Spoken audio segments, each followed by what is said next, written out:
South Korea's political landscape has long been a focal point for external forces, including China, the United States, Japan, and the others. The ongoing political upheaval in the country, where conservatives and liberals are locked in a fierce battle over President Yoon's impeachment, carries profound geopolitical implications. It's being reported in the West, but I think very superficially, without depth and real insights. However, its impact extends far beyond South Korea and the Asia Pacific region. So, before addressing why South Korean politics are so divided, let's review South Korea's relations with the North, China, and the U.S. So, since its founding, South Korea has consistently faced military threats from the North. From the late 1940s to the early 1970s, North Korea was far wealthier than the South due to two reasons. The first was that it was the support of the Soviet Union, and the second was the industrialization in the North that was left from the Japanese colonial period. So at that time, South Korea could not compete with the North in terms of economy or military capabilities. So South Koreans heavily relied on a military alliance with the U.S. to deter North Korean military threats. Under President Park Chung-hee, South Korea achieved rapid economic development and democratization, and surpassing the North economically in the late 1980s. After South Korea and China established diplomatic relations, South Korea took full advantage of the Chinese market and inexpensive labor, leading to another phase of rapid economic growth.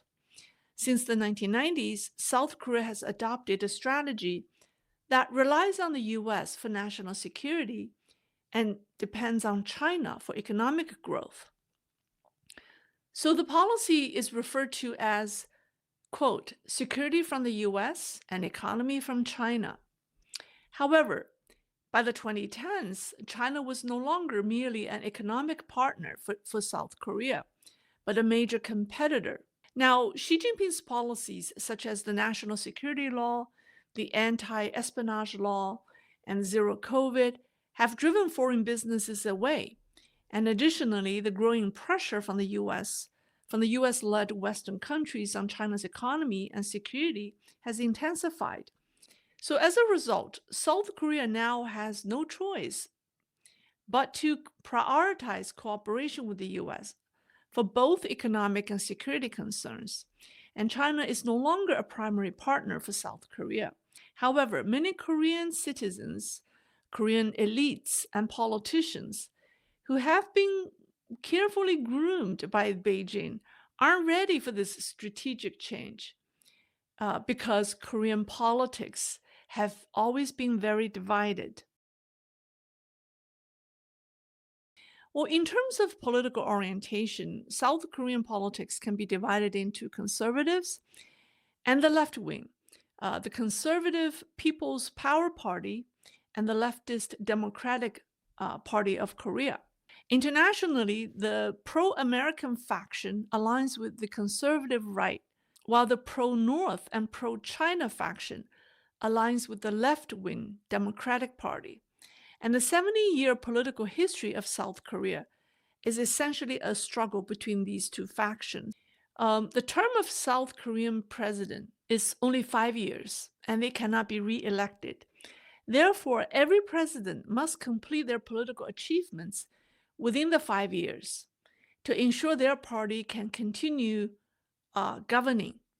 Conversely, the opposition party would do everything to prevent the president from achieving anything or any success. Whatever the president proposes, the opposition will oppose it. The opposition party does not cooperate with the president or the ruling party, right? Because helping the president succeed will mean no chance for them to win in the next presidential election. And this applies to both parties. Whichever party is in power, this problem persists. So historically, the relationship between the left wing and the right wing in South Korea has been terrible. And there's a lack of mutual trust and no mechanisms for collaboration or reconciliation between the two sides. And this is one of the biggest issues in South Korean politics. And to complicate the matter, the Chinese Communist Party and the North Koreans have undoubtedly exploited this gap and taken advantage. So for Beijing, the most important foreign relations is the one with the United States, but the most sensitive one is with South Korea. So why South Korea holds the most sensitive relations with the CCP? The reason is very simple. The geographical proximity between the two countries. The shortest distance from South Korea to Beijing is only 900 kilometers, which is about 550 miles, which is only a half-hour flight for an ordinary jet and 20 minutes for a more advanced jet. And South Korea has a large presence of American troops. So United States has about 23,000 troops stationed in South Korea. And to put this into perspective, after the war in Afghanistan, U.S. troop levels there never exceeded 10,000, despite daily conflicts in Afghanistan at the time. South Korea being the country that's the closest to China, with a large American military presence, becomes a very touchy subject to the Chinese. For the CCP, the U.S. military presence in South Korea is what people say is like a dagger placed right next to one's heart. As a result, the CCP has deployed its most advanced air defense systems in the Bohai Bay area. For example, in the past, the CCP's 39th Army was always stationed in a heavily fortified area in Wafangdian area in Dalian, in the Liaoning province, with the Lüsong port in front and the Huludao in the back. So the U.S. Indo-Pacific strategy has several components, and one of them is the military alliance with Japan and South Korea. And it's often referred to as the Iron Triangle. And the proximity of this alliance to the CCP's core regions also makes Beijing uneasy. So in addition to the 23,000 troops in South Korea, the United States has about 36,000 troops in Japan.